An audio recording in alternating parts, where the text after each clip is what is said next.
Hello, everybody, and welcome to part 4 of our Vehicles for Change webinar series. Hopefully everyone is having a great Friday. Today's discussion will feature an interview with Richard Dana, recently retired from Mutual Assistance Network. We'll hear how this organization involved staff, residents, and partners in learning and action to develop programs and activities that provide opportunities for individuals to grow and to change the physical environment of their neighborhood. Please note that you're all placed in listening mode, so we can't hear you. We can see who is on this webinar, but we definitely encourage you to use the chat function to submit questions at any time during the presentation. I'll be monitoring that throughout the discussion, and we will have a question and answer session towards the end. So we are going to get started. Okay, so as you'll notice on the right-hand side, you have a control panel. That control panel will allow you to submit your chat questions, and you'll see that you have an area for audio. So if you're having trouble hearing us, or at any time during this webinar, the sound goes in and out, or you don't have reliable internet, it's always a good idea to use the telephone function, and you will be able to call in and listen a little bit clearer. The chat function is on the bottom of your control panel. You'll be able to type in messages there to not just us, the organizers, but other participants as well. You can use a little drop-down menu, and as well as the whole group. So please feel free to use that when necessary. There's also a hand-raising function. There's a button there. It looks like a little hand. If you have a question or want to get our attention for any reason, you may use that as well. And you'll notice the little microphone is going to look, will be gray. So that is something that we definitely want to bring your attention to, that it is muted at this time. All right. I'm Lydia Marquez. I'm a trainer and consultant for Strategies 2.0. I provide training and consulting to family strengthening organizations in the Southern California area. Judy will introduce herself. Welcome, everybody. We're thrilled to have you at this last of our 4 webinars on Vehicles for Change. I am a consultant. I've been working in this field for over 25 years, mostly with family strengthening organizations and local and state government. My consulting practice includes working with the California Department of Social Services, primarily the Office of Child Abuse Prevention, Family Resource Centers, and their public and private partners and other cross-sector coalitions and networks, community change initiatives to help folks advance their mission and programs and develop policy. And I'm really passionate about engaging community. I've authored several resources for the field, including Family Resource Center's Vehicles for Change Volume 2, which we're highlighting today, and on the strategy site, which takes a look at a comprehensive approach to case management, which includes working one-on-one with families as well as engaging them in community activities. And also I curated a monograph called the NICE Guide. NICE stands for Nonprofits Integrating Community Engagement, which provides resources to integrate social service and social change efforts, and that's on the Building Movement Project website. That's buildingmovement.org. The next slide, Lydia, please.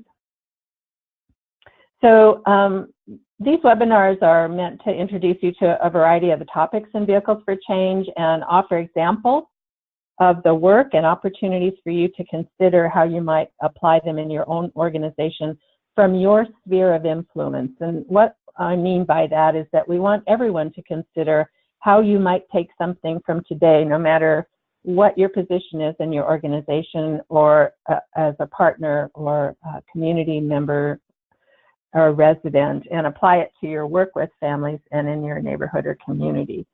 So our specific objectives for today are focused on Family Resource Centers as a learning organization.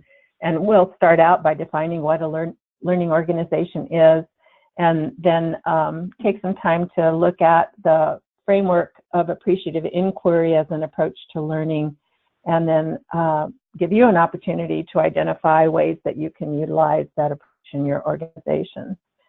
I want to mention that next fiscal year we'll be rolling out a Family Resource Center Vehicles for Change training, which will go deeper on all of the topics that we've had over these 4 webinars and more.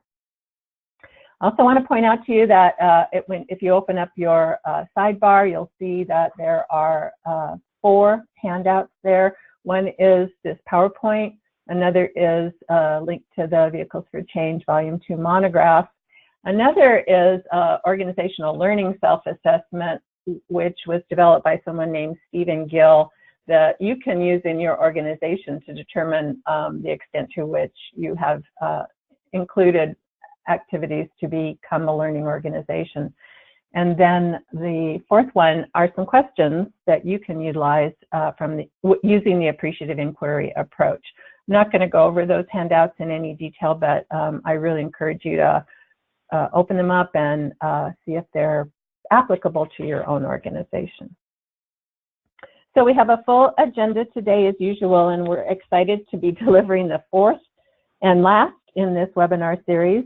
We're going to start out with brief introductions, as we always do, so that we know who you are and get a sense of who's kind of in our virtual room today. And then for folks who are new to Vehicles for Change, I will give a brief explanation. For some of you that have been on all the webinars, you probably could do it yourselves, which is good, and then which is one of my goals. And then for folks who are new, I'm also going to give just a brief overview of the previous 3 webinars. And then we'll share the characteristics of the learning organization and appreciative inquiry framework, and we'll hear from Richard about how Mutual Assistance Network has utilized learning as a way to promote innovation and experimentation in their organization. And then, as Lydia mentioned throughout, you'll have a chance to reflect and ask some questions. Lydia, anything else that I need to mention? I don't think so. Oh, we did want to mention that if you need to rewatch this webinar, or if you wanted to share the information with anyone else, this webinar will be put on our YouTube channel. Strategies 2.0, if you search YouTube, you'll be able to come find all of our webinars, our learning communities on our channel, and you'll be able to see that there is a playlist specifically for Vehicles for Change. So please subscribe, and if you want to rewatch this or share it with someone else, you'll be able to do that. Usually within a week, we have it up and running and ready to go. Great, thank you. So let's see who's joined us today. Lydia, do you want to start the first poll? Sure. All right, so we'll go ahead and give you a few seconds to select the type of an organization that you work for. So please select the organization that is closest to the work. Close this in 10, 9, 8, 7, 6, 5, 4, 3, 2, and 1. Okay, and let us share that. Okay, so looks like we have a majority of our participants are from the Family Resource Centers, or FRC networks, 23% from community-based nonprofits, 5% from First 5% from county or city agencies, and 14% from statewide agencies. So it looks like we have a great variety of folks on this call today, so great. All right, so let us get this back. again, get our slideshow going. Okay. And then next, we want to know what best fits your title. So if you could select the title that best fits your current role, and we'll give you about 10 seconds to do this one.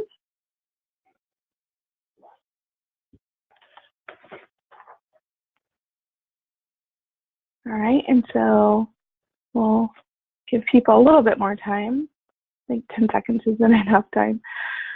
Okay, and so we'll close this in 5, 4, 3, 2, and 1. So let's go ahead and share those results. So it looks like a great mix of staff working with families, 46%, organizational leadership, 33%, and capacity builders, 21%. So I just want to mention something about this distribution of folks and let you know that when we deliver the FRC training next year, we're going to invite people to participate with teams. And we would encourage those of you who want to participate to start thinking now about how you can build a team with folks from all these different categories. And I think if I were to do these again next year, I would really look to more involvement on the constituent line so that we are really working towards bringing folks in to participate with us across the spectrum of our activities. And I think we really addressed that in the second webinar. We emphasized that then, actually in the third webinar as well, and you'll hear some of that from Richard today. So just a kind of an aspiration of mine that I want to articulate and invite you all to start thinking about that. Thanks, Lydia. You can go on to the next one. Okay, and so now we will have you vote on if you participated in any of the previous Family Resource Center's Vehicles for Change webinars. So we'll just have a quick yes or no there. We'll go ahead and close not just webinar one, but any of the webinars, if you attended any of the webinars. Correct, any of the webinars. Okay, and so we'll go ahead and close this in 5, 4, 3, 2, and 1. Okay, we'll go ahead and share those results. So it looks like we have 63% that did and 38% that have not. So welcome to everyone who's joined us today. Great, thank you. Welcome back to those who were here before, and to those of you who haven't participated and you want to find the webinars, as Lydia mentioned, they're on Strategy's YouTube channel, so you can listen to the previous webinars, and there may be even one that has a higher interest to you based on the topic. Okay. Lydia. Great. So Strategies 2.0 is a collaborative partnership between the Child Abuse Prevention Center in Sacramento, the Children's Bureau, which is based in the Orange County, LA County area, and San Diego State University Social Policy Institute. We're funded by the Office of Child Abuse Prevention. And our purpose is to help grow knowledge and networks for professionals working with families, whether that's for organizations in the family strengthening field. All right, so you'll see that this is our last webinar. The FRC is a learning organization. In this 4-part series provided a deeper dive into the themes, message, and frameworks presented in Volume 2 of Vehicles for Change. You'll find a copy in the material section if you need to reference that. Each webinar was different at different aspects of FRCs, and each included a definition of the topic. And as we mentioned before, you can find all of these on our YouTube channel.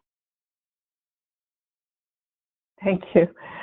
So I made a reference a little earlier to a goal that as a result of these webinars, that you're familiar with these 2 monographs, Family Resource Center's Vehicles for Change, Volume 1 and 2, and that you understand that they're not really an operations manual, but they are a blueprint for family resource centers and family strengthening work. The original monograph was a seminal document written about family resource centers and published in 2000, and it described what FRCs are, because at the time there was no clear or common definition or agreement on what made an FRC an FRC, and there was a big push from funders and others in the field to define them, and it did a terrific job of that. And then in early 2015, with funding from the SH Cal Foundation and the Office of Child Abuse Prevention, we began to explore what had changed over those 15 years since the original monograph was written, and realized that the true character of FRCs had evolved and are continuing to do so as part of the field of family strengthening. So the second monograph, while still focused on family resource centers, also takes on the essential elements for sustainability and how we strengthen ourselves as a field.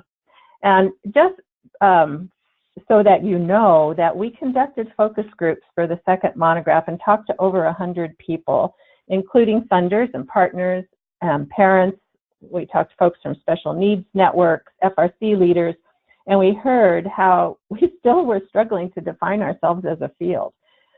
So we researched the elements of other fields like public health and social work, and we aligned those elements with those that we thought fit for family strengthening.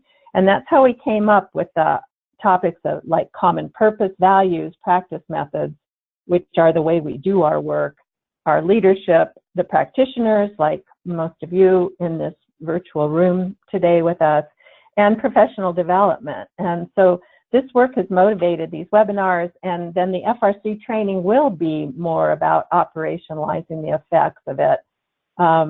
And it's in the works with Strategies 2.0, and there's also legislation to ensure funding for FRCs that's driven by CFRA right now. So I'm going to ask Lydia to go to the next slide.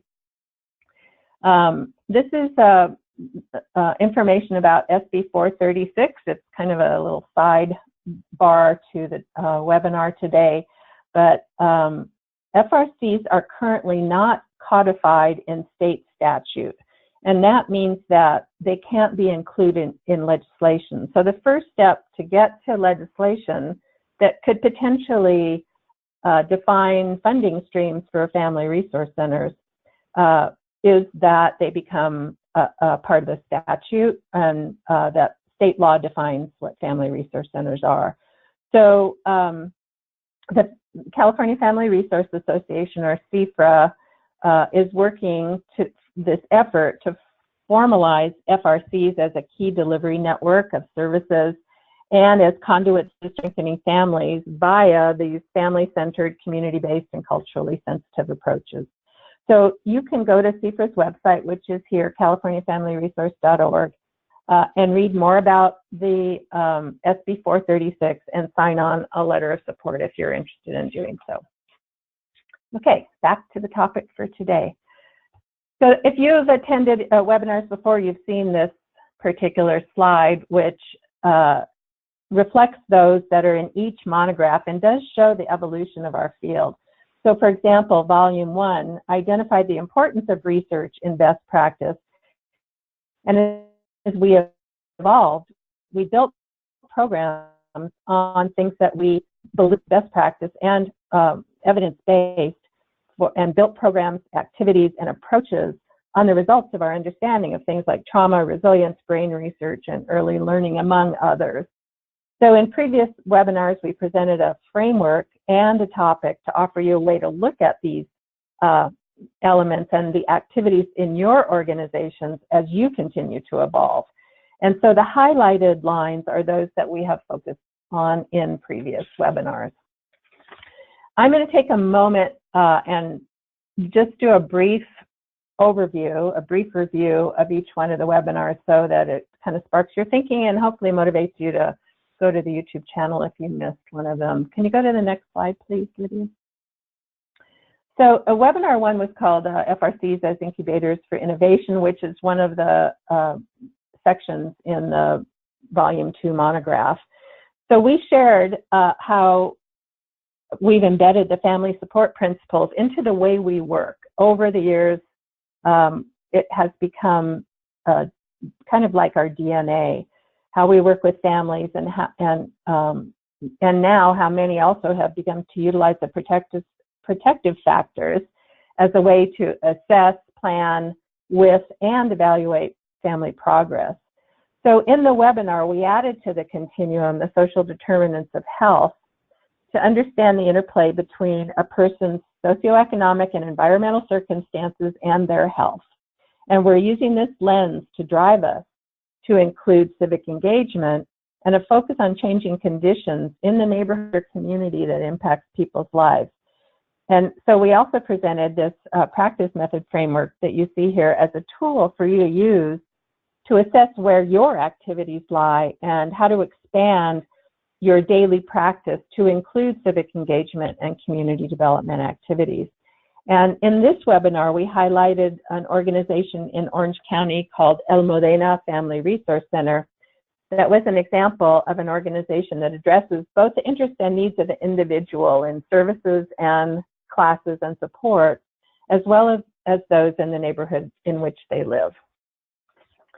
In the second webinar, which was entitled Reciprocity and Civic Engagement, Participant Engagement, we expanded the definition of community, which was on that first slide of list, from being only a place where there are resources for people to a place where people can actually utilize what they've learned. They can utilize the capacity and the things that they've learned in the FRC to participate in building, strengthening, and changing those things that are barriers to thriving for everyone in the neighborhood or community.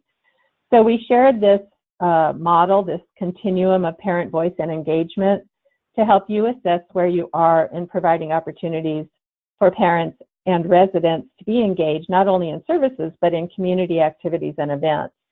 So we heard from leaders at an organization called Little House by the Park in Guadalupe, California, which is in Santa Barbara County, that evolved from an agency that provided only services to one that moved across the spectrum, where parent leaders are formative in activities and decisions at schools, in government, and in the arts in their own neighborhoods.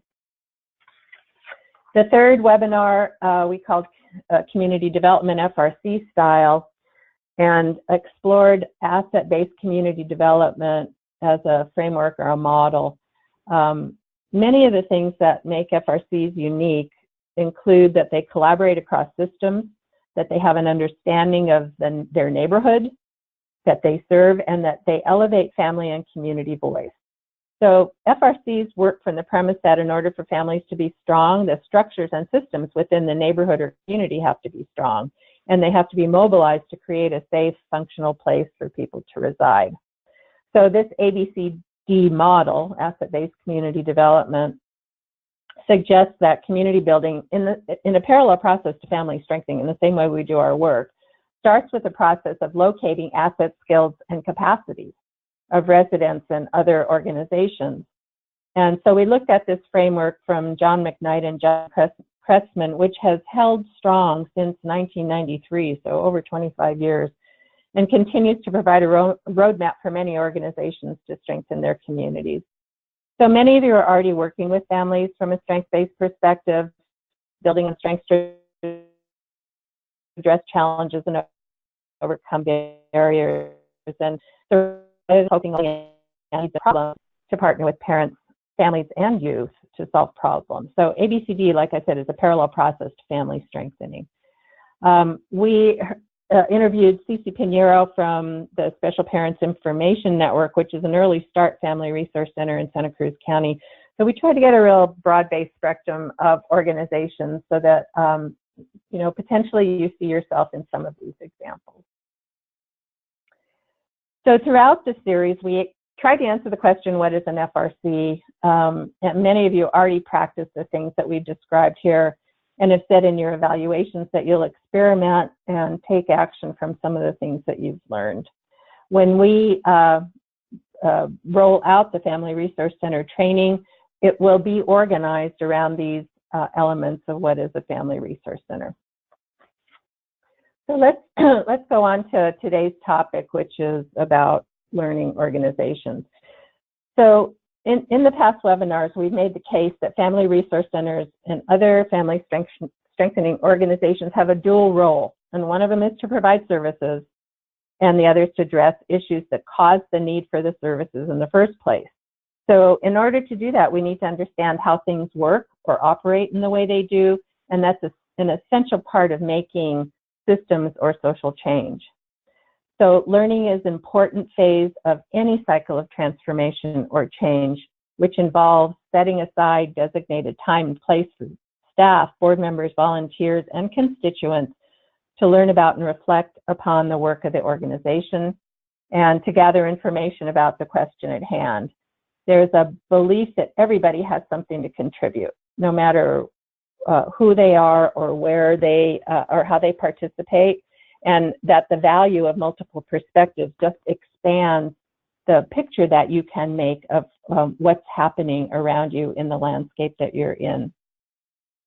So I'm going to start by describing the learning organization and then give you a brief introduction to the appreciative inquiry, and then turn it over to Richard to tell us about how mutual assistance network and learning is embedded in its organizational culture for change. So what is a learning organization? There are lots and lots of examples and actually frameworks for learning organizations, certainly more than one description. But today we'll use a kind of hybrid definition that's adapted from the seminal work by Peter Senge, The Fifth Discipline. You may be familiar with that, and mix it with some other perspectives that are kind of focused on our world a little bit more. So a learning organization is when you take a look at the environment plus the goals that you're trying to accomplish in order to achieve exceptional results. So there's a quote on the next slide from Peter Senge, and he did popularize the term learning organization, and it really describes an organization that has an ideal learning environment that's in tune with the organizational goals.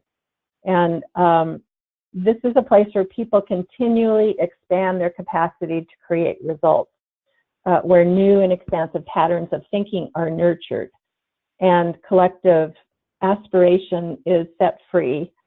So it's a place where people can learn together and think together and dream together in order to see a new reality for their organization. Senge has, this is sort of adapted from Senge, this model here, this triangle model on the next slide. So these are the three cornerstones of the learning organization, and I'm going to explain each one individually. So would you go to the next slide, please, Lydia? I'm going to start with inspiration, which often comes when we share values. Imagine when you sit together and share with one another what's important to you. You can really feel a spark happening when you do that. And building shared vision brings a sense of commitment to the group based on what people really want to create together. So as confidence grows that our work has meaning and contributes to a better society, which is something that validates our values, we develop mastery, personal mastery, and contribute to the overall improvement of the organization.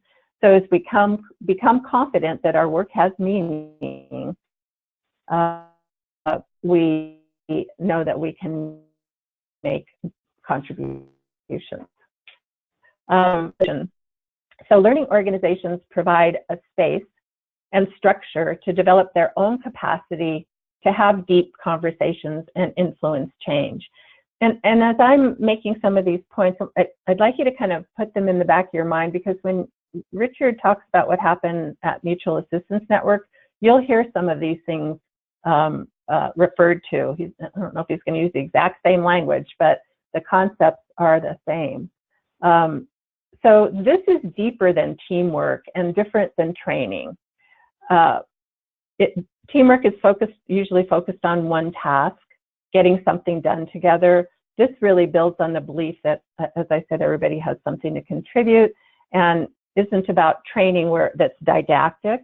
It's about people coming together and sharing their ideas. So we begin to recognize, explore, and challenge our assumptions. We have experience and expertise to share. So everybody comes with that, no matter who you are. And we all have assumptions about our work and families that we serve. And in a learning organization, we have the opportunity to explore our assumptions, ask people to expand on some of the assumptions that they have, and also kind of maybe even check our assumptions with what is happening around us. So it's a place where we can design and test new ideas and monitor the results. And then the systems thinking point of the triangle is about understanding that the organization is a system and each person contributes to the whole. Things work together, and understanding how each one of us contributes is important. And so this is characterized by going beyond individual solutions to really understanding the root cause of the conditions that we want to eliminate or the conditions that we want to expand. And then thinking about the long-term effects of actions that we take and don't take. So I want to stop for a moment, and we're going to do a little poll to invite you to respond to the statement that's coming up on the next screen. So learning in organizations means that we continuously test experience and the transformation of that experience into knowledge that's accessible to everybody in the organization and is relevant to the course that we're taking, the direction that we're taking, and our purpose. So we're going to pause for a minute and use this anonymous poll to see how you currently see your organization. So the statement is that we continuously examine and challenge our practices, not just in crisis, but in good times. And so if you would respond to, I think we want you to select just one, not all that apply. Whether you strongly agree with this statement, agree, whether you're not sure, you disagree, or you strongly disagree. Just to kind of get a sense of how you're responding to the question.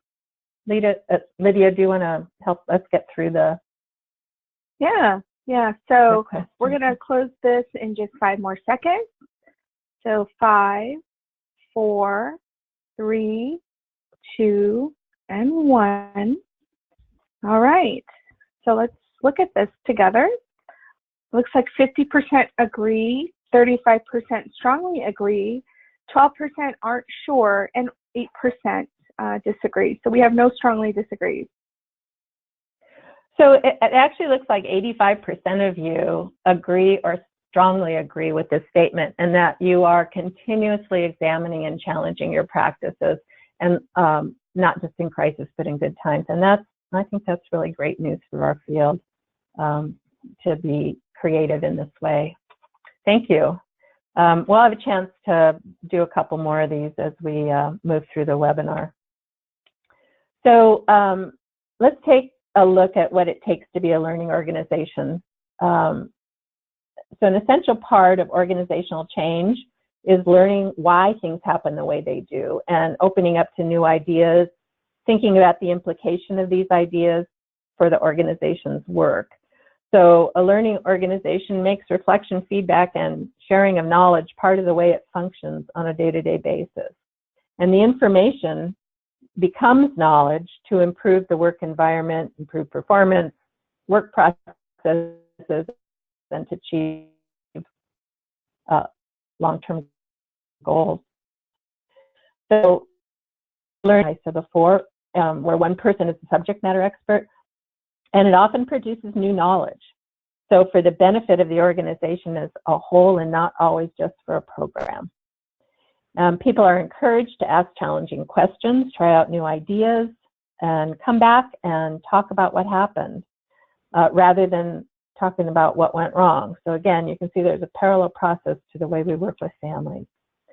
And in a little bit, Richard will talk about the awareness of the interdependency of the parts of his organization, that they were able to remove walls between different functions, which had become barriers to using collective wisdom of staff, board, volunteers, and others. So in this case, in the learning organization, knowledge needs to be shared and resources need to be shared is if barriers between the departments or responsibilities are permeable. Some examples of permeable boundaries are when people from different areas create a shared vision and mission together, or a project team includes someone from each of the functional areas of the organization. Maybe a database program of activities is updated and accessible by everyone in the organization. And I think that one of the keys is that after something happens, after an action, there are learning sessions that include staff and volunteers or whomever is part of that action to kind of assess how it went. This would be a great place to include your constituents and residents and program participants. So in each of these examples, communication breaches the usual barriers among staff functional areas and between staff and volunteers. So it's important to have a safe space for learning when you're doing this across different roles and organizations. It is a responsibility of leadership to create that safe space and for establishing an organizational culture where inquiry and exploration are encouraged. The environment has to be accountable to both staff and families. There has to be a willingness and ability to ask challenging questions without feeling that something will happen to you, and that time is dedicated to support and to learn. So learning can focus on all kinds of different things like best practices, effects of policy issues, gathering information about other people's perspectives for a particular purpose, understanding social conditions, which are root causes or through the lens of the social determinants of health, or the results of research on a particular topic. And the last thing I want to say about the learning organization are the kind of these elements of creating a space for learning on the next slide, please. So creating a safe space is really important. And these safe spaces can occur when people know what to expect and what is expected of them. So uncertainty is the opposite of creating a safe space. And in this way, having a clear time and place for the work, maybe having an outside facilitator, maybe designating an internal person to be the facilitator depending on the topic. Utilizing support structures. So what I mean by that is maybe there are already advisory or support groups that are happening, or even utilizing department meetings or staff meetings for those times for learning. And then everyone needs to experience benefits and incentives from participation. And that might be ownership of the process and mutual accountability, knowing about how other people feel about things and sharing perspectives. So I'm going to very briefly describe to you the appreciative inquiry framework, and remember that there's a handout with some questions about it. So some of you may be familiar with this approach, and there are many ways to approach learning in your organization. This is one that we'll share with you today. And again, this is a framework that was developed, I think, back in the 1980s and still holds strong. It was developed by David Cooperrider at Case Western Reserve University, and it's proven over time to be effective constructively on their capacities and their opportunities while working towards systems change. So there is in the references, there's a reference to the Appreciative Inquiry Commons, which is very up to date. It doesn't look like it was put there in 1980, which I don't even think we had computers then. So it might sound like it's been a long time ago, but there's a lot of recent references and resources available to you there. So, and basically, the framework is a quest for new ideas and images and theories and models that open up people's collective aspirations and alter people's perceptions of a reality. and in the process make available decisions and actions that weren't necessarily available or didn't occur to people before. So they really are meant to spark new thinking. And when successful, appreciative inquiry generates spontaneous, unsupervised, individual, group, and organizational action toward a better future for the organization.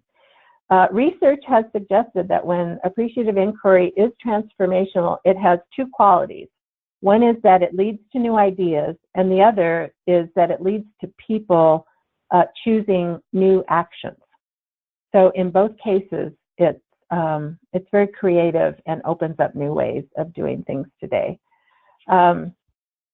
The next slide is the current model for appreciative inquiry, which has a lot of stuff going on. So let me break it down for you briefly. And you can see up in the corner of the slide is the link to the appreciative inquiry commons, which is appreciativeinquiry.case.edu.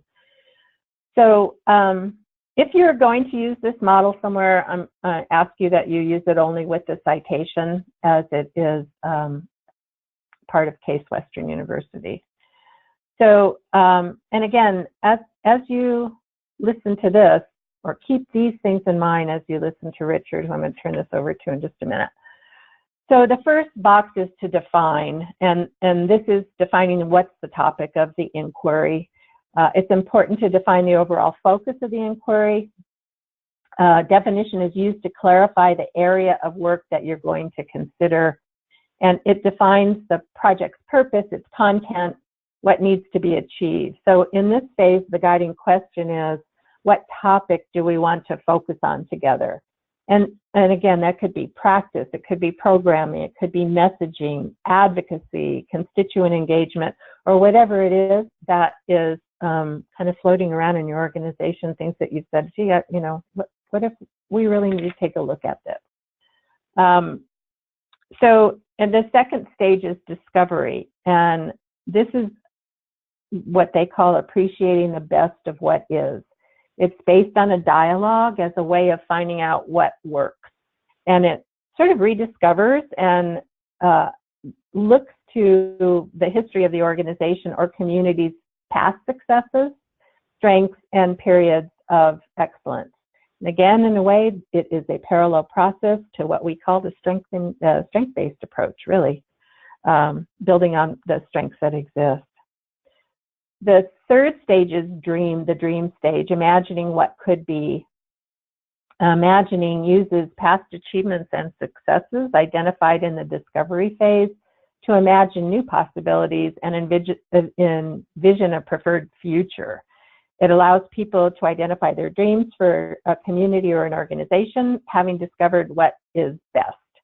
And they have a chance to project it into their wishes, hopes, and aspirations for the future.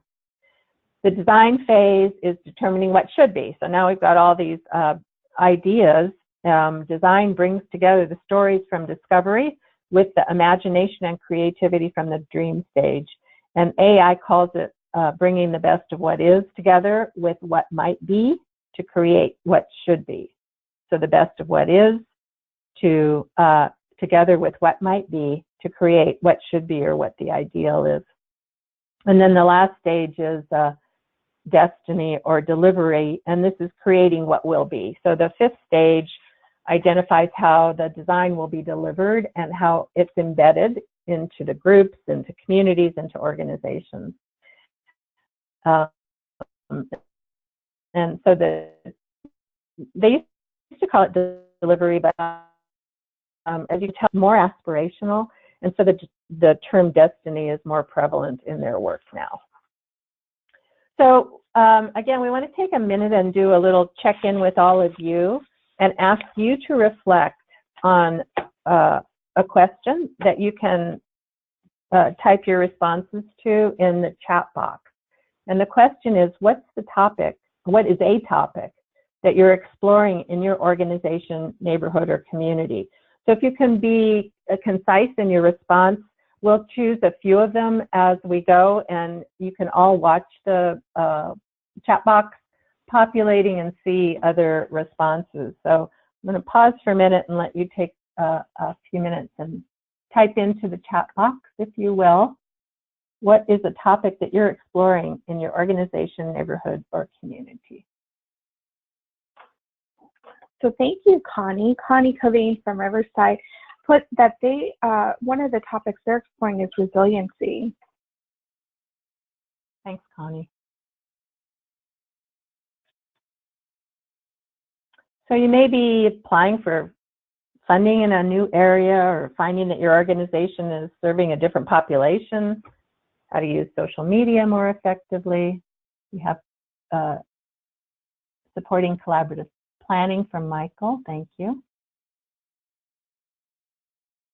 How to engage participants in decision-making, how the current social or political climate is impacting the communities that you serve. What are some of the things that you're exploring?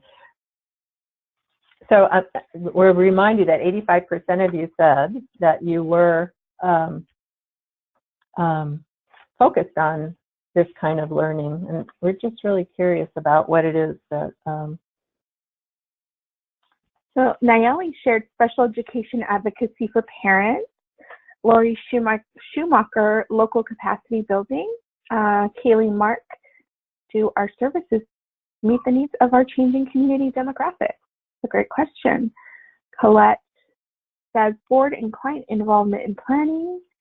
Kayla, empowering parents with support groups, and how to involve the community in FRC classes that promote individual and family change from Susan Weaver. Thank you all for your responses. Great, yeah, thank you all. So it's across the spectrum, and which says that the approach is applicable to many different ways of working. And so we're going to transition to hear from Richard about how Mutual Assistance Network has done this. He would have completed the poll too. But I want to introduce Richard. Richard and I have been colleagues for many years, and I've been privileged to watch Mutual Assistance Network, or MAN, grow under Richard's watch, which officially ended in the middle of April after 22 years. And Richard has kindly agreed to share with us some of the history and character and successes of Mutual Assistance Network as a learning organization. And currently, Richard is Director of Economic Development at the Sierra Health Foundation in his new role. So, Richard, welcome, and I'm so grateful that you're willing to take the time to tell us about Mutual Assistance Network as you are working to step away and begin your new role. Thank you. It's funny to see the name retired after my executive director name. Because let's be really clear to the folks who don't know me personally, I'm only 52. It's not like I actually retired. And in fact, in no way could I actually retire, right? The nonprofit world doesn't pay for the retirement in that capacity. So that's a learning appreciative inquiry conversation for another day. That is, and we shall have it. But I have happily transitioned over to the Sierra Health Foundation, and I'm excited to be here today. So thank you, Judy. I really appreciate it. Thank you. And I just want to take a minute and say to the group, those of you who have attended these before may remember that I usually conduct an interview with our guests, and I'm just turning it over to Richard. So you won't hear from me for a little while. But of course, we also know Richard. Judy really well, for those who have been here, that if Judy feels like she needs to chime in, she will at any point. So feel free to, Judy. It's okay. I told you we've worked together for a long time. Dana, I worked for the Mutual Assistance Network for 22 years. I joined them in 1996 and had the pleasure of becoming the executive director in 2000. And proud to say under my leadership and under the leadership of the community that we really established a framework for operation that is driving the neighborhood inclusively to success. The ultimate goal for us is that everyone in the neighborhood's individual assets grow with the neighborhood's assets, and that we see opportunity and great change and great leadership born from the neighborhood. Please go to the next slide. So Mutual Assistance Network was born officially in 1991. The great story behind this is that the leaders of the neighborhood came together because the community being Del Paso Heights, because they were really frustrated and tired of what they felt was lack of interest, disenfranchised groups. I would actually use the term disinvestment. So it's not that investment wasn't happening. It's that investment hadn't happened for so long that it was actually going backwards. The infrastructure of the neighborhood was falling apart. There was very little opportunity for children and for families to succeed. So the neighborhood joined hands and actually met on couches around the neighborhood to create the methodology for how it is Mutual Assistance Network would move forward. And the ultimate goal is social and economic development for Del Paso Heights, which was then later expanded to be the entire northern Sacramento area. But for the first 15 years, we really focused on Del Paso Heights exclusively as a neighborhood. The model of Mutual Assistance Network, even before FRC was a buzz term that everyone knew, is that we utilize FRC methodology for the entire organization. So before we even had a physical location, and we were truly working out of the homes of people living in the neighborhood. Before we had a physical space of our own, we were still operating as an FRC. The neighborhood itself, back when we were formed, was mostly African American, about 65% African American. The diversity that you see in the slide hasn't occurred because African Americans have left the community. It's occurred because new groups have also moved into the neighborhood.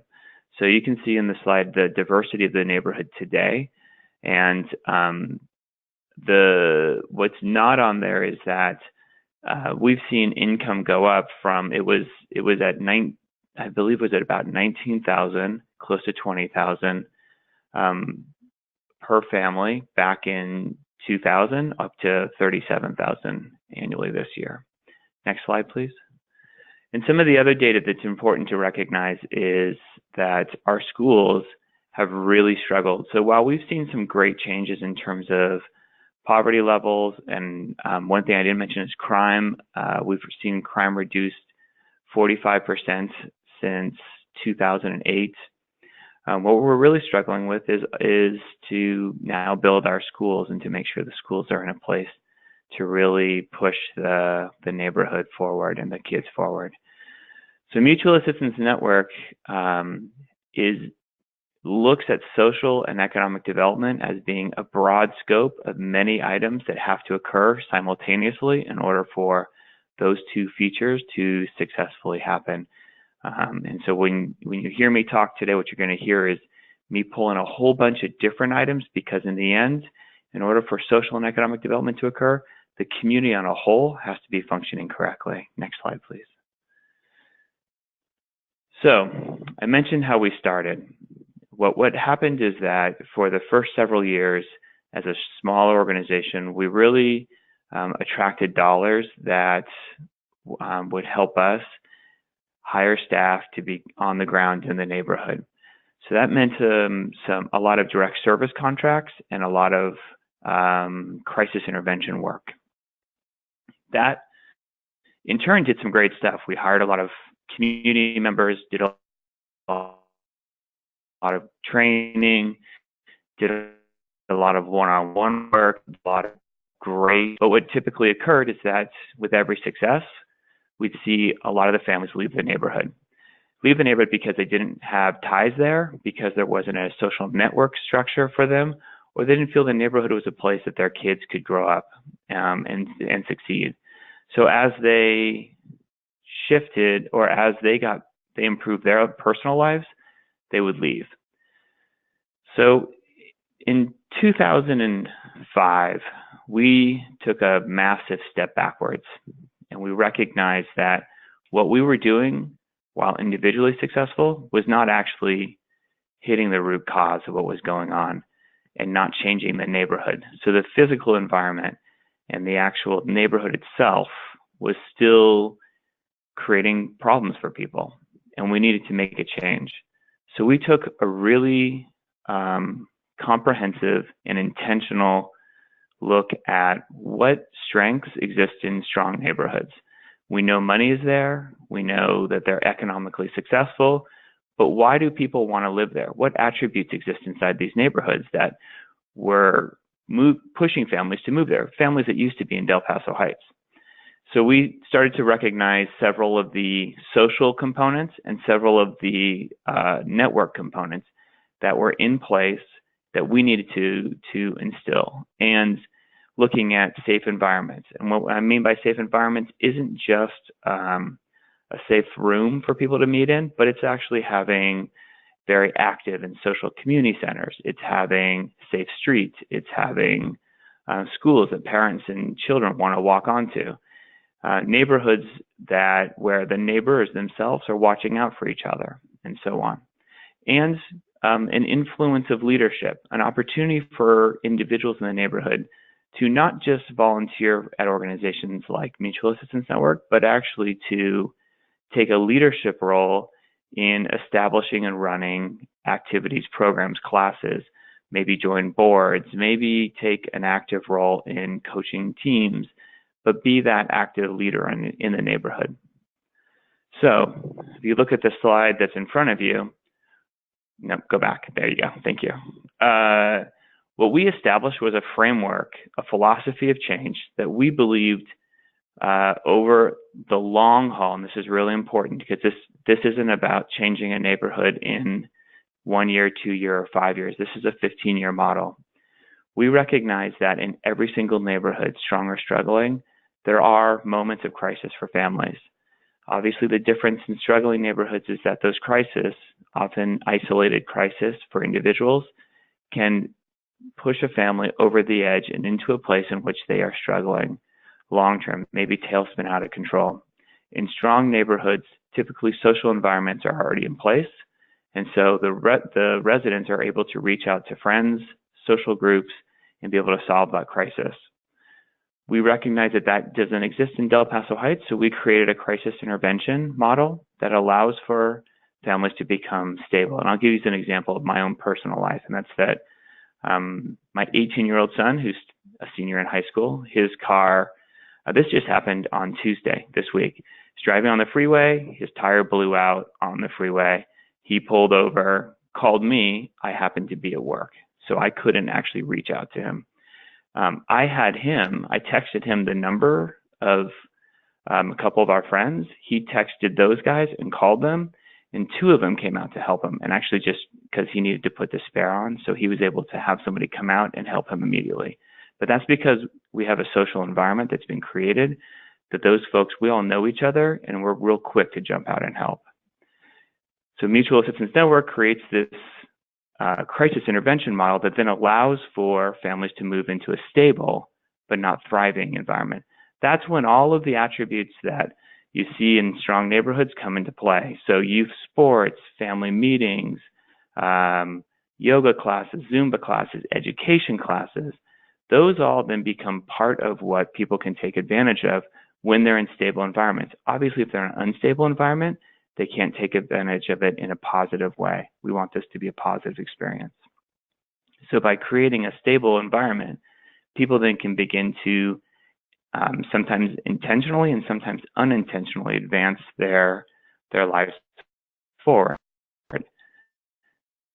Then you create opportunities for civic and social engagement. So that's the leadership components I was talking about. And again, this doesn't have to be about political action. This is about community action and being a part of something. And it's how pride is built up in the neighborhood. At the same time this is occurring, the top bar up there, the neighborhood economic and social development component, is something that Mutual Assistance Network puts into place. This is the step away from just being individual direct service work. This is where we take a look at the physical attributes of the neighborhood, parks, community centers, and we begin to look at how we can collectively, the we being community, collectively can actually support, build, and grow those places to then host and be a part of the direct service work. Additionally, what you're also looking at then is how you include housing. Make sure there's proper housing, which could be new homes for purchase for folks. How does we begin to create a workforce, and how does we begin to create small business development? All of that leads to neighborhood change over the long course of time, and obviously thriving homes. Okay, next slide, please. So what we saw when we were really doing this is that we wanted to get results in place that were really about changing the entire neighborhood. So no longer were we focusing on specific elements. We weren't focusing on food. We weren't focusing on housing. We weren't focusing on education. We were focusing on everything. That led us to believe that what we really wanted to do was take a long-term approach. What we really wanted to do is make this resident-led. We wanted to really push for the financial achievement and stability, and we wanted to see the neighborhood itself do this. We didn't want this to be Mutual Assistance Network in putting in a program. This had to be all about the neighborhood taking control. By doing that, by reviewing all the items we have, what we realized is that we could actually take, instead of focusing on the problems, which you see on the left side, we could focus on the solutions, which was the right side. Next slide, please.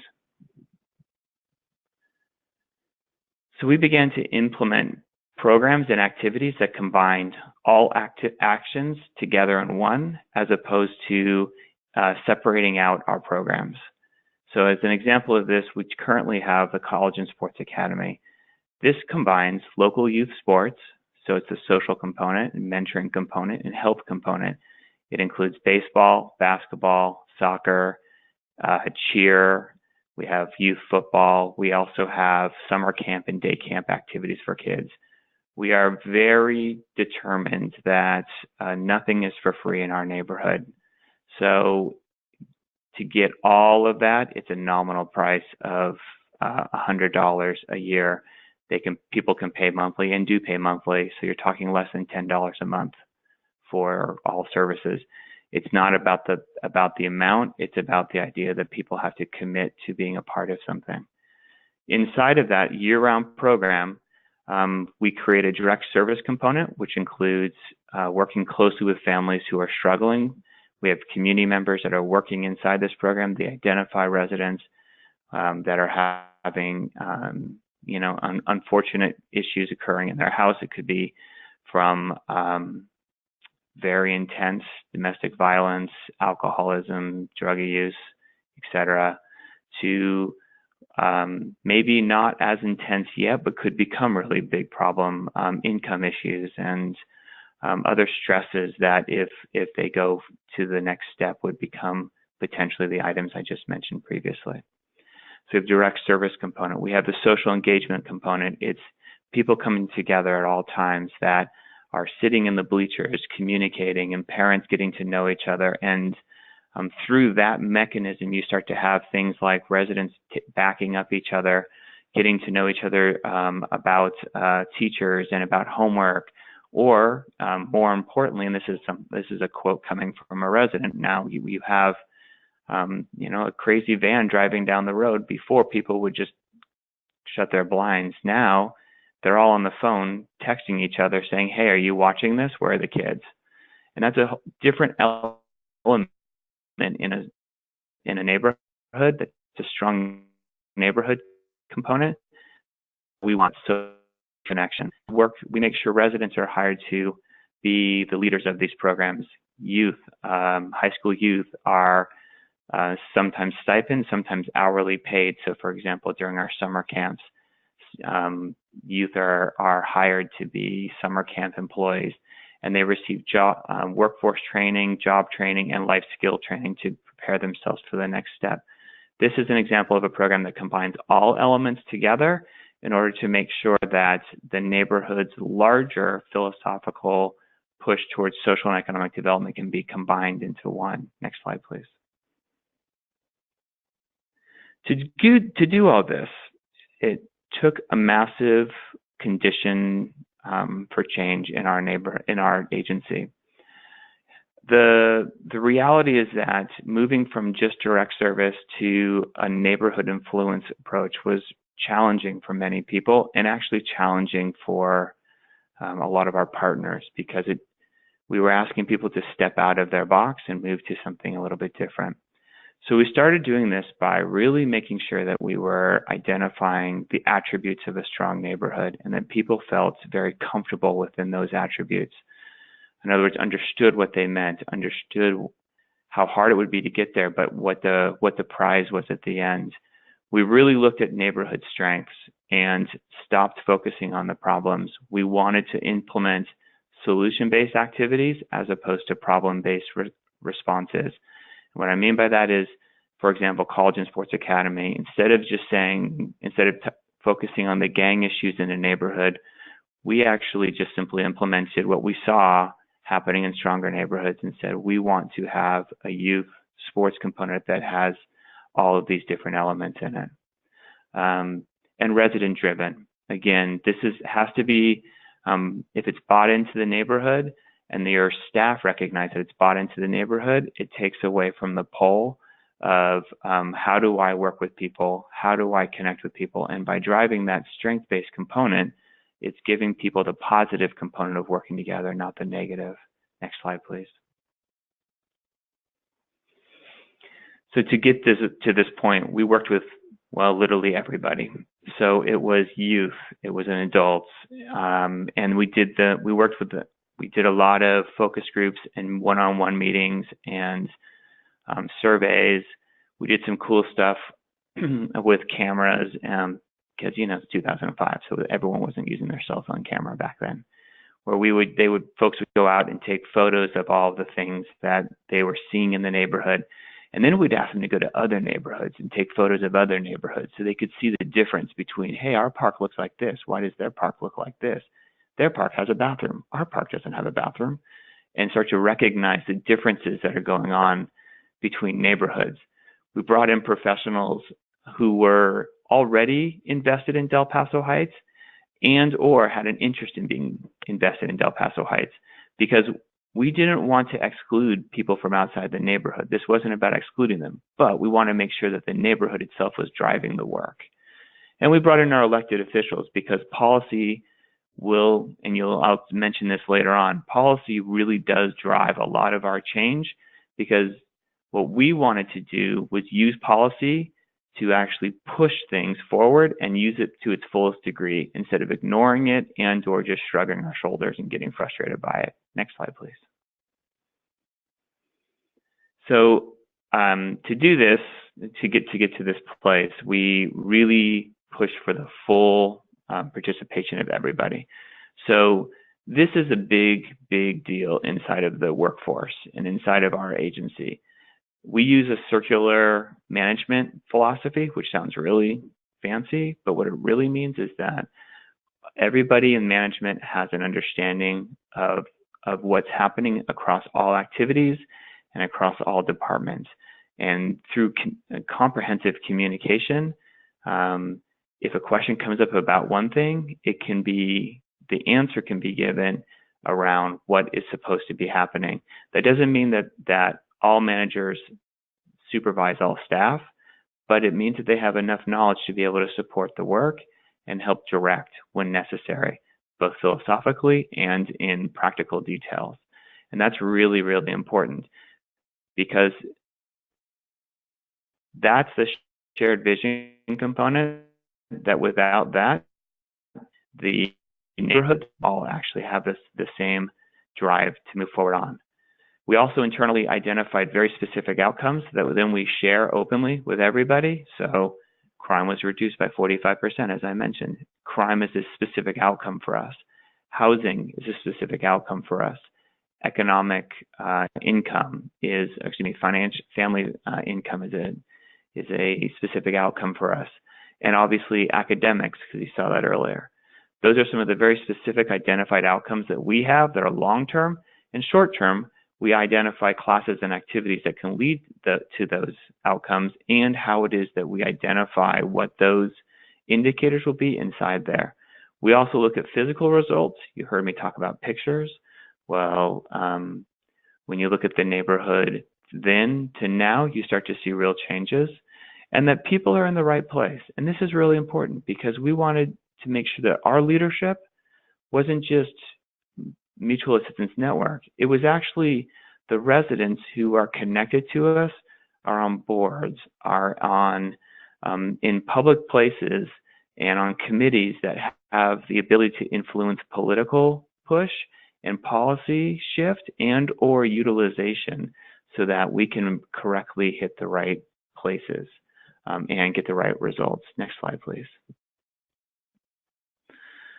So the larger organization component to this is kind of captured in this slide. The idea that we really do reflect internally through our data and through our outcomes what we're doing correctly, what we're missing, and what some of the next steps are. We learn from that, and we make sure that our staff are involved in all of the processes of this. And we use small group experiences. So we have small hubs throughout the organization and then the neighborhood that we go and meet with. So we also connect with all the community groups to make sure that they're reflecting and learning through this process. And that then gets pushed into action itself, which then helps guide our work. Next slide, please. So the culture of innovation really allows us to do something special, because what we have decided as an organization is that mistakes will happen, and we want mistakes. If we are not being innovative in the way that we do our work, then we are not going to be successful. And if we are being innovative, we will make mistakes because people haven't done it before. We want to encourage people to take risks. Now, these are calculated risks, and it's really important because it's within the confines of the programs themselves. So we're not asking people to be way out there, but we want them to take that next step. And it's part of the growth process because we want them to learn and adapt how to be better. And we want them to utilize all the tools they have in front of them, including evaluation, skills of other folks, and pulling in other groups that can help us succeed. Next slide, please. So back to College and Sports Academy. So one thing I didn't mention is that some 65% of our staff come from the neighborhood itself. We've got about 35 staff today. And by being that large of an organization and with that many residential staff, we're able to identify and really pinpoint programs like CSA as a way to take the next step. The innovative part of this is that we made sure that the kids have a blend of academics, of safe space after school and recreation, of learning, and of health and social engagement. That's the sports component.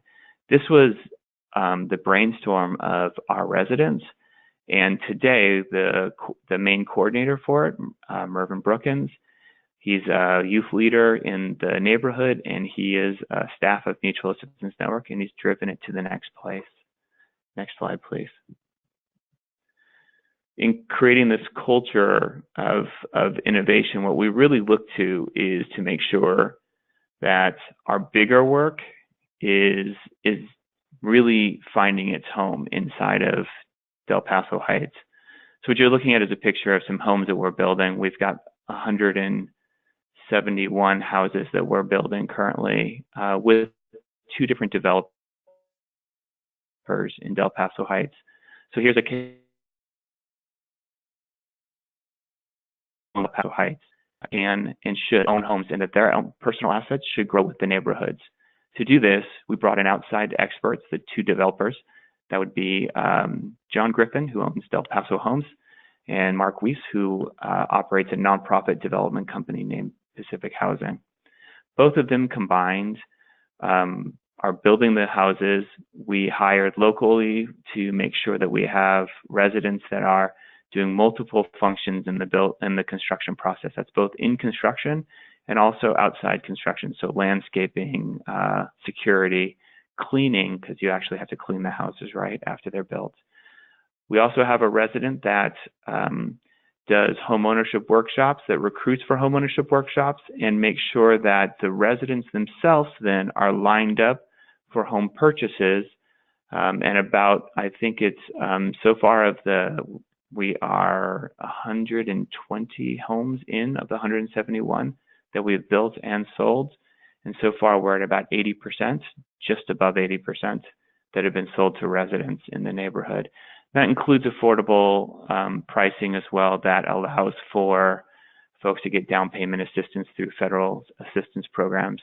And the key is that the residents themselves are driving this work to make sure that people are involved, celebrating this work, and that their roles are clearly defined around how it is that they are working with the outside developers. Next slide, please.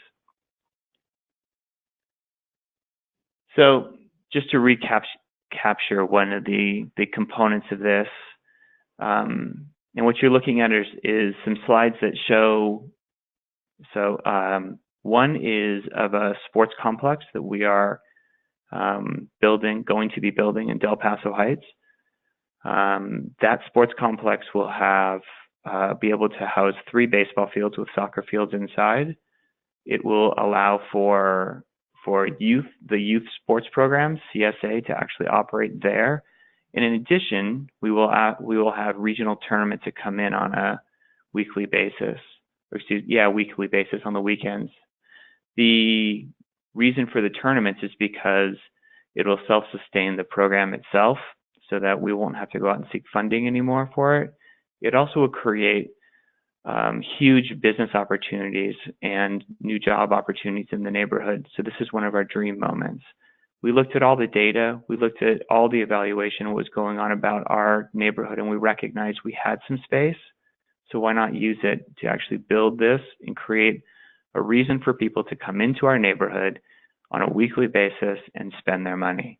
So by capturing folks who are going to be in these tournaments, we can actually build small businesses around the sports complex so that we can hire, we can sustain business, and we can really push this section of Del Paso Heights into a true business node that can then push the rest of the neighborhood forward. Through this process, we have brought the neighborhood together to learn about what to do. We're bringing trainers in to provide instruction on how to groom the fields, how to work the fields, how to do all the things that are necessary. We're doing small business development work. We have folks involved that are designing the work itself from external. We bring speakers in to really keep the momentum and excitement going. And of course, we share this information greatly. That's just for one project. We do the exact same thing for every single project internally inside of organization, along with the philosophical component. We're constantly doing the same thing for all the philosophy pieces. What you're seeing with the other pictures are, one is the vacant space from where our housing was put in place, and the second one, or the last one, is we have a Firehouse Community Center has a produce market that we opened up at the request of the neighborhood. Overall, in the large component of all of this, and I'm going to close it with this, the ultimate vision for us has been from the very beginning, social and economic development. We recognize as an organization we got lost in the direct service component of it and was not actually affecting the entire neighborhood. By taking our own learning approach and really were able to create a philosophical push that then changed our future and the way in which we work with the neighborhood. That allowed us to include the neighborhood in a really thoughtful, provocative way that gave the neighborhood space to grow, learn, and be a true instrument for its own change, and to see their own assets grow in a way that I don't think we could have done otherwise. So I'm proud, although I'm not there anymore, I'm proud to say that Mutual Assistance Network has taken a step forward that is guiding Del Paso Heights and now the larger northern Sacramento area to success. So thank you. Judy, you're up. Yes, I am. I was muted, sorry. Thank you, Richard. I know no matter how many times I hear this story, which I've heard many times and actually even had the privilege to write about it, the elements that Richard highlights, having a philosophy statement that's really more than a vision statement, but that's a roadmap to the vision that they have, to the dreams and the aspirations, and then really having an intentional approach where there's a place for everyone, having an understanding of where they're going, about solutions. What does a thriving neighborhood look like?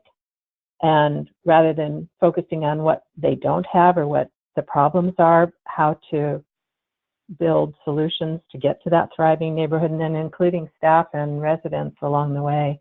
I think are just some of the keys. So thank you. We want to do a couple things. I'm, wondering if some of you have thought about what topic your organization might explore in your organization, neighborhood, or community based on what you've heard from Richard. I see we have one comment from Shane that I love the programs you focused on. How did you engage youth in the neighborhood into those programs other than just participants? And we'll take those your questions in a minute. So first I'm going to ask folks if you have a response to this reflection, if you would be willing to type it in. So is there something that you have kind of gotten sparked by that you might want to explore in your organization, your neighborhood or community? And I'll tell you that I am going to be listening to those responses because I want to embed what is interesting to all of you into the Family Resource Center Vehicles for Change training. So anything that you type here potentially would get reflected in that training. So anybody have anything Judy, you want to add? Judy, Yes. do you want me to while folks are putting stuff out there, do you want me to respond to Shane real quick? Sure, go ahead. Cool. So it's really important that actually everybody's voice and feelings are included. You know this. So Shane, what we did is the youth have been involved from the very beginning in the processes of development. So when we were creating our own philosophy of change, the youth were actively taking photos and even directing some of the conversation in meetings. And then when you get to the program development component, we make sure that our youth, and in this case, I'm really talking about the high school youth for College and Sports Academy, were guiding us in two ways. One is they were telling us what they wish they had, and second is they were taking a leadership role in creating curriculum and designing the work for not just daily activity, but for what to expect, what the outcomes could be for the kids down the line. So we made sure that they were involved in this throughout the process because our adult residents wouldn't have allowed it otherwise. Judy, back to you. Thanks, Richard. Thank you. Yeah. Thank you. So I think we'll move on to questions. There's another question that I just lost on my chat. Well, I wanted to. I think we have someone who did respond to our question about what topic they might want to explore. And thanks, Lydia. So yes, that's Nayeli Sandoval who said how to provide family events for the community, something a lot of people experience. Thanks, Nayeli. Appreciate that. Richard, yeah. Yeah. So I mean, just to be really open and candid about this, is that when we created our philosophical changes and our push, well, some of our funders were really excited about it. Not all of them were. And Judy's heard this story before. I had to go one by one as the ED to go and really work with the funders to make sure that they were accepting of it. And We lost some grants, and then we actually we pulled out of some grants because it was no longer inclusive in the work that we wanted to do. As such, for a while we were really on a shoestring, and we pulled in local businesses to support us in many ways, and we called upon the residents to help volunteer, utilizing the strategy of vision, philosophy, shared belief, that if we do this right, it will really work. So one of our events that we have, as an example, is a harvest festival. We're going into year 12 of the harvest festival. It's up to about 4,000 people a year. When we started, we were at 250 people a year, and brought businesses in to where kids would come in and trick or treat the businesses, receive information about the businesses, family could meet them. We had entertainment and stuff. Well, that's grown now to, we've got about 45 businesses that come now from all over the region that want to be at this event, and we ask them to pay for their entry fee in. We ask the businesses to contribute to the fund to create this event. And we do this for a lot of our stuff. This isn't just for this, but for a lot of our activities that we have, we ask the businesses to support and our local politicians to do it. That way, it's not always on the shoestring budget. In the end, our Harvest Festival helps us create a lot of actual dollars for future work as well. Hope that helps. Yeah, and I'll add to that, Richard. I think one of the things that I've seen not only at Mutual Assistance Network but others, and Richard sparked my thinking when he said, you know, reaching out to businesses to support and local politicians and also faith communities, because often clergy have funds that are available for community events. And when Richard said he had to go to one-on-one to each one individually, I'm sure, and you can validate this, Richard, that part of the conversation is, this is what this will do for you. So what is the benefit to the business? What is the benefit to the local politician? What's the benefit to any institution that you reach out to partner with you in putting one of these kinds of, or some of these kinds of events together? Yeah, absolutely. And just to add one more component to that is that we also had to share back when we started this, folks like Kaiser and other health providers, they didn't view that what we were doing as a method towards health. So we had to show them and convince them that doing College Sports Academy actually led to healthy people and healthy environments, and healthy environments lead to healthy people. So we had to really push those kind of concepts, and blatantly not everyone bought into it at the time. Now they do, because they see the changes. So we just stuck with it.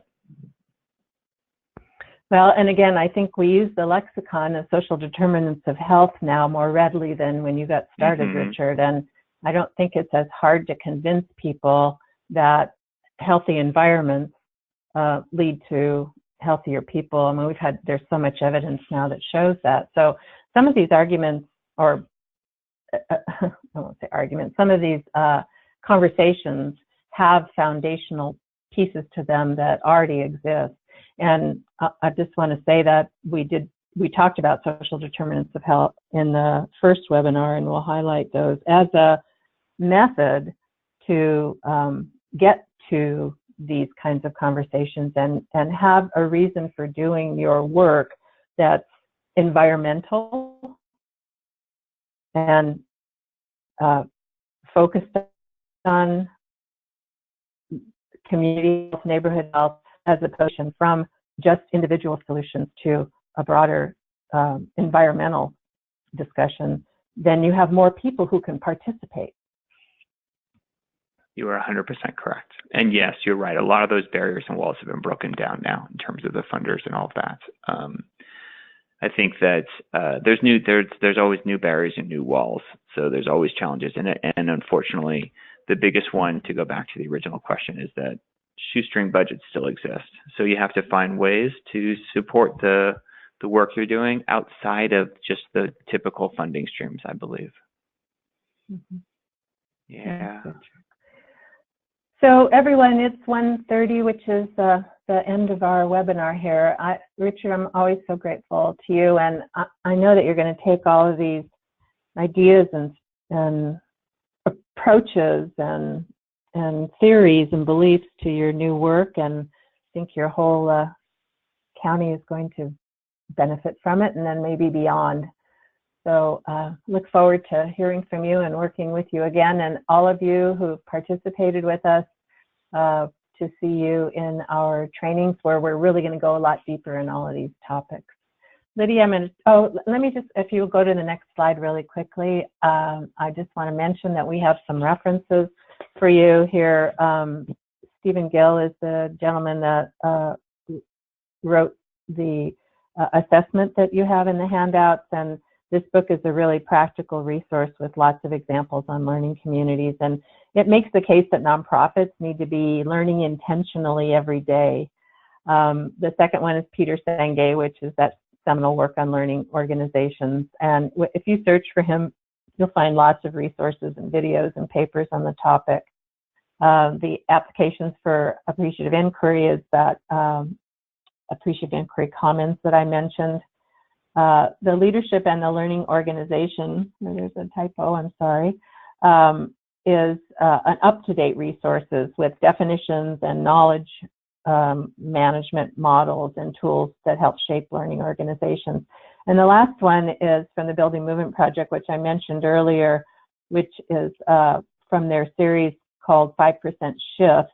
And these are really easy to read case studies, and it tells the story of Mutual Assistance Network, this particular one, on how small changes can have larger and long-term impact. So the small change that they highlighted here was development of the philosophy statement at Mutual Assistance Network, and you see where that has taken them. So we'll refer to some of these in the training as we go, and I just encourage you lots of good learning. A great weekend to everybody. Lydia, anything to add? I just wanted to encourage everyone to please complete the evaluation at the end when you exit today. And remember, you can follow us on Twitter, on Facebook, and also our website. We also highly encourage you to subscribe to our YouTube channel, where we'll be posting new and exciting content all the time. This is the end of our webinar series. We appreciate everyone who's participated, whether that be the first one, all four, or just today. We appreciate all of your support. And remember to go to YouTube Strategies 2.0 channel to listen to any of the previous webinars, including this one. Thank you so much, and have a great weekend. Thank you. Thank you all. Thank you.